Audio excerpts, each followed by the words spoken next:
Story 1. I, like so many who have passed through this subreddit, never fully believed these stories. Seriously, people can't be that dense. Even as a police officer, I cannot recall in my 7 years as a sworn officer coming across people as dense as some of these stories. Well, today changed that for me. Also, this will not be word for word, but to the best of my memory. Background. I am a United States Marine Corps veteran and a police officer. Currently, I am on administrative duty because I tore my quad when I failed to properly jump a fence during a foot chase, so I am walking with a cane. Cast: Karen, awesome manager, buddy cop, and me. The event. I had just gotten off my duty shift and decided that since the weather was going to be nice over my weekend, I would get a couple of steaks, some corn, and other items for a cookout with a couple of my buddies. I was looking at the steaks, comparing cuts before putting one back, when I heard the familiar call of the wild Karen. This is a sound that I am familiar with, but she couldn't seriously think that I worked there. I was in a plain, logoless white polo shirt, tucked into my uniform pants, midnight blue cargo pants, and black boots. The workers there wore black button-up shirts, khaki pants, and green aprons with the store name on them. Managers tended to wear black pants but still had the apron with manager on the name tag. Sure enough, it was directed at me. Since I had ignored her, I earned an even more stern throat clearing and then a shrill, "Excuse me." I'm a bit of a joker, which is a horrible combination when facing a Karen. Because of this, I called back to her without looking. "Absolutely, you are excused. The bathroom is that way," with a gesture toward the sign for the restrooms, before adding, "And I am sure they have something in the pharmacy if you need more than that." Karen: "That is no way to speak to a customer. You didn't even ask what I needed." Now. Interrupting her: "Look, I don't care. I am not an employee here. I have no duty to help you. I do not look anything like a staff member here. If there is nothing else, I will be returning to my shopping." Yes, I know, I was rude. I am not going to make excuses for it. I have very little patience for these entitled people. Karen, in full banshee shriek: "I want your manager. I am going to." Going into full commanding Marine mode, I shouted, "Quiet. I am a customer. I don't work here. Stop harassing me." The problem with going full devil dog in public is that the general public is not accustomed to the volume level a good yell from the diaphragm can produce, and the tone of voice is very hostile. The bigger problem with going full devil dog is when you are using a cane to keep you standing. It becomes very easy for you to be toppled. And this is exactly what Karen did. Fair play, Karen, fair play. She kicked my cane out from under my hand, and I was too far forward to recover, so I went down like a sack of potatoes. She then started hitting me with her purse. I have been hit harder by pillows wielded by my 6-year-old niece and yelling about me assaulting her and needing the police. I don't know if it was 2 minutes or 30 seconds, but it wasn't that long. It just felt longer because I was embarrassed about how easily I went down and how much it hurt my leg. But it was at this point that the awesome manager came over, got Karen off of me, and helped me up. The whole time, Karen was still screaming until she remembered that she had her own phone and called 911, screaming things at me like, "I'm calling the police, you're in trouble now, and I didn't ask for you to harm me." What? The awesome manager looked at me as confused as I was, and I just shrugged. Awesome manager: "Do you know what is going on?" Yeah, she tried to get my attention. I made a glib remark. She told me to get my manager. I scolded her. Then as I was in the middle of unloading on her, I think she kicked my cane, and I went down. You saw the rest. Liar. You harassed me, and then when I pushed you off of me, you hit me with that stick. And if it wasn't for the fact that I hit you with my purse, I'd be dead. At this time, I'm pretty sure the dispatcher had said something to her, as she said into the phone. Yeah, he is about 6 feet tall, a large white man, in a white polo and black pants with boots. We're at the store at location. Yes, I think I am safe. The manager is here, but he seems to know my attacker. I think he wants to assault me too. No, Karen, no one wants to assault you. The manager and I exchanged looks before he asked me. It appears she called the police. Can I ask you to wait in the store? He said to me. I said, with a nod, sure, I'll wait. It was only a couple of minutes before my buddy cop came walking up. Hey, what is happening here? We got a call about an assault. The fact that I was addressed before Karen sent her into orbit. I could see my buddies I just glaze over, and since I had trained her when she joined the force, I knew this meant that Karen was already irritated. I just looked at my buddy cop and said, "Take her statement. This is the manager on duty. Then review the security footage." Karen being Karen started with, "We don't need the security footage. This man assaulted me, arrest him." And she also threw this gem out. "You're a woman, and you know him. You must know what type of a man he is. You can be honest that he probably has assaulted you too." My buddy cop looked over to the manager and said, "I think it would help more if I were to see that footage first." It was at this point that my buddy's partner told Karen that we both, Karen and I, were supposed to stay with him while my buddy went with the manager. Apparently, not only did the security camera catch everything in full HD, but it also had audio. My buddy returned about 5 minutes later, looked at her partner, and then pointed to Karen. "Arrest her for assault and making a false report." She then got into Karen's face and said, "I have been assaulted in the past. It is people like you that make false claims that make it so hard for us actual victims to get the help we need." And that was really the end of it.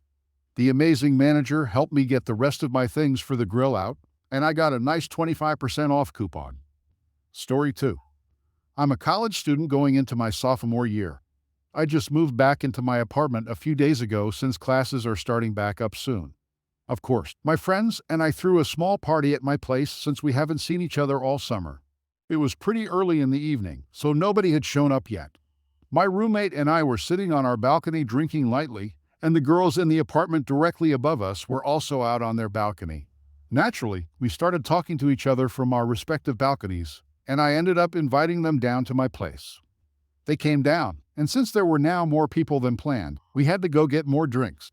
My roommate and I made the admittedly foolish decision to leave them in our apartment alone while we went across the street to the liquor store. When we came back, the girls were gone, and so was the beer we had in the fridge. I opened the door to my balcony, and I could hear the girls up there laughing and telling their friends about how they stole our drinks. My roommate wanted to go yell at them, but I said we shouldn't escalate drama with our upstairs neighbors so early into the year. However, as the night went on and the more intoxicated I got, the less I cared. I knew exactly what type of beer they had since I was the one who bought it. I walked across the street to the liquor store again and picked up a 6-pack of that beer. They were bottles. You'll see why that's important soon. I waited until about 11 p.m., maybe closer to midnight, I don't know. Now that the night had really gotten started, there were more police out and about. I pulled my new 6-pack out of the fridge and went out on the balcony. Remember how their balcony is directly above ours? And how they were making a bunch of noise up there, clearly having a party? Well, my friends and I were just quietly playing poker. So if a few glass bottles were to hit the sidewalk right underneath us, who would be the more likely suspect? I think you get where this is going now. I put a beer on the railing and pushed it off the ledge, of course. I was being careful to make sure I wasn't dropping it on anyone's head. After I dropped the second one, it started to get a little more risky, and we needed a little more operational security. My roommate went outside, crossed the street, and every few minutes called me when it was safe to drop another bottle. Nobody walking underneath, nobody staring up at us, and no cop cars around. I couldn't drop just one bottle because that could just be seen as a simple accident, not warranting much of a response. But 6 glass bottles, minutes apart? Someone must be up to some hilarious party tricks. I went down to the front desk of my apartment to report the girls above us for dropping the bottles off their balcony. The cops ended up coming and gave out a bunch of tickets to them for underage drinking. I know this because I was eavesdropping on their conversations from down below. Their whining and crying and cursing were music to my intoxicated ears. Best part is, they still have no idea it was me. Story 3. In my senior year of high school, I generally arrive at school 20-30 minutes early and park in the same spot. My friend would park next to me, and we'd chat before we had to go to class. A very pretty, popular girl often parked close to us. I'll call her Becky. Though we had plenty of friends, we never interacted with Becky, which was fine. The school had over 20 students, and she was part of a different crowd. One day, Becky parked next to me and hurried off to class. After a minute, I noticed that her car's headlights were still on. I mentioned it to my friend, and after some discussion, I said that I was going to go find and tell Becky about her headlights. My friend joked that I better not or my girlfriend might get jealous. I walked into the school and saw Becky across the quad sitting next to her friends and reading a textbook. I approached and tried to get her attention. but she seemed determined to ignore me. Finally, I said, "Hi, Becky. I need." Becky cut me off. "I don't want to talk to you. Leave me alone. Creep." At this point, all her friends had stopped talking and were staring at me. I felt uncomfortable, but I took a breath and said, "Sorry. I just noticed that you left your car headlights on, and I thought that you should know." She scoffed at me. "What? Are you stalking me?" I said no and then quickly walked away. Over the next week, I told everyone who parked near us what had happened, and everyone agreed that Becky had been ridiculous. About a month later, Becky left her lights on again. Instead of telling her, I went around to everyone else hanging out in their cars and convinced them that telling her wasn't worth the trouble. That afternoon after school ended, Becky was going from car to car asking if anyone had jumper cables to help her start her dead car. Though most of my friends kept jumper cables, we all politely declined to help her. Story 4. This happened at work about 4 hours ago. My manager is new, and she's bossy, and she lashed out at me yesterday. She even kept glaring at me the rest of the day yesterday. I don't exactly know what happened, but she thought I was one of the people who work at the bakery, using my size as her main argument. I'll refer to the bakery manager as Rob because he's cool like a Rob. I was stocking shelves like I was supposed to when my manager came up to me and asked me why I was stocking the shelves. "Ah, this is my job?" Then she said, "No, I know all my workers, and you don't work here." I asked her what she meant in my usual speech. Note, I swear a lot. She told me exactly this with things super quiet. "I saw you working in the bakery. You're one of the bakers. I mean, just look at yourself. You're clearly one of the overweight bakers, and there's no way I can miss you working my shelves." Yes, she swore right at me and called me overweight with a 3-letter word. Okay, you are insensitive. You went on my case for not doing work the way you want me to all day yesterday, and you just blurted out exactly how you see me right in front of over a dozen people and the bakery manager. Most of those people have been seeing me work since I got the job. She then saw Rob standing there a little confused and started railing at him about keeping his workers in his department instead of getting in the way of hers. I tried to get back to work, but she told me to stay put or she would get me fired. Yeah, okay. You threatened to do that yesterday for not doing my job the way you want me to. Then Rob and my coworkers came up to tell her I don't work at the bakery, but she started railing at them until security escorted her out for disturbing customers and almost assaulting the workers she's responsible for. By disturbing customers, I mean getting in their faces for trying to ask her to calm and quiet down. Update. I got to work an hour ago. I'm on lunch break right now. Human Resources is thoroughly investigating her, and Rob told me that she has a record of using controlled substances. I don't know if I should be concerned, but I'm told not to expect to be working for her or with her ever again. Story 5. Well, it finally happened. I ran into my first Karen. I'm a volunteer search and rescue canine handler, and my dogs are pit bulls. I've been in search and rescue for 11 years now and never really had much of an issue. Every once in a while, we come across someone who doesn't understand what we do. But after a few minutes of explaining it, people change their attitudes and even get excited because we allow them to follow us and see what we are doing. Yesterday, I was working with my younger dog, who is almost ready to certify but still has some minor issues we are training him on. We are working 20 acres of private property out of the 600 acres available to use. So my dog is off leash, has 3 collars on him, and is searching wonderfully. I'm watching my dog, and I can tell he has human scent.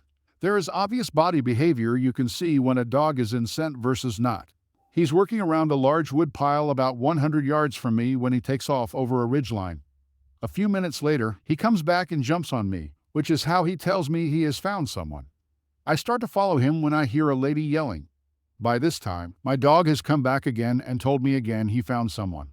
Still running behind my dog, I come around a corner, and there is Karen in all her glory, swinging a hiking pole at my dog. I give my dog tons of praise. Here is a lady screaming at him and waving a scary pole in his face, and he didn't care at all.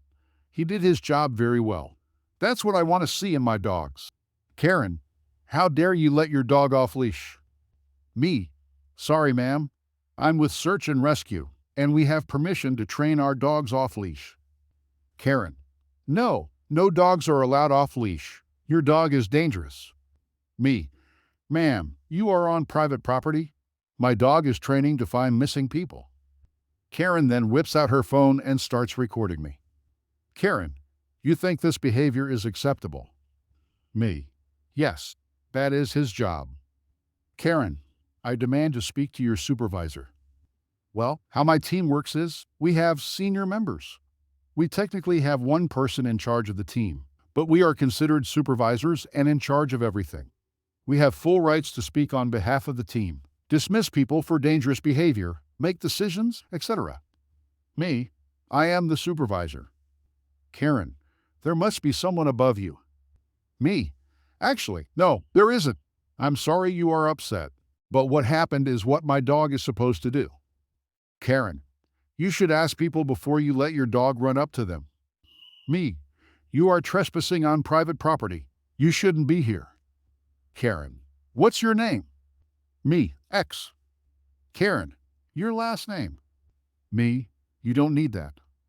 Karen then turns to the two men who were with me and takes photos of them and my dog, who is still off leash, playing with his pink pig and laying in the snow. Karen, do you approve of this? What are your names? Both guys shrugged and said, she is the one in charge. Finally, Karen huffed off yelling, and my dog got back to work to find the guy who was hidden 20 feet away from where this whole thing took place. Later, she ran into the rest of the senior members and had words about how my dog charged her, acted very aggressively, and how I gave him treats for that behavior. They also tried to explain it to her, and she told them to hush. And there was obviously something wrong with everyone on our team. Oh, and our dogs don't wear vests while working because where we are has tons of underbrush, and some of our dogs have gotten seriously hurt wearing vests. We only use them on roadways or during firearms deer season.